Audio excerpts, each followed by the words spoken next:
and subscribe. Comment, share. Share, comment, like the video. May binigay pa po si Akisha. Kunin ko lang.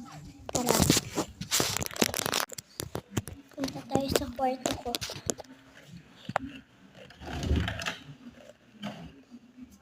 Kwarto pala ito ng kuya ko.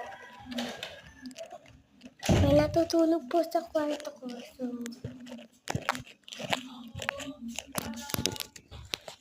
ito po yung binigay sa akin. Yan, gems. So, para kay pinigay ko na lang po kay kuya kasi hindi naman ganito pangalan ko. Yung paano pag-spelling ng pangalan ko, Janna.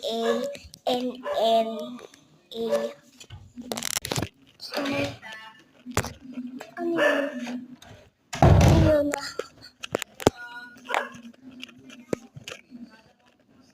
Kalsada pala. Kay Elsa siya. Kay Lola pala. Nasa na yung binigay? Nawawala. Try po natin sa baba. Tara, punta tayo sa labas. Tara na. Meron dito. Wala na inote.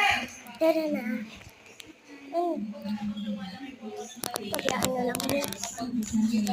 Ay, naalala ko na sa labas. Kaya nga tayo bumaba. Nilalagay ang biktima kung kaya't nabangga ito.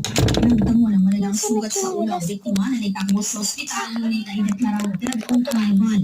Hinihintay pa naman ang desisyon ng pamilya ng biktima kung ituloy nila ang pagsampa ng kaso laban sa driver ng van. Kasi sa investigation natin, itong Starex van na dadaan na papapuntang West. Tapos itong Tara, parang malaki po siya. Di ko po alam kung ano. Yeah.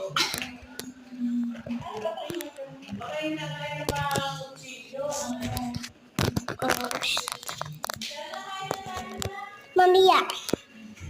So, buksan na natin dito. Buksan na natin. Guys, ito, nabuksan ko na. Thank you. See you tomorrow. Bye. Bukas ulit. So, bye.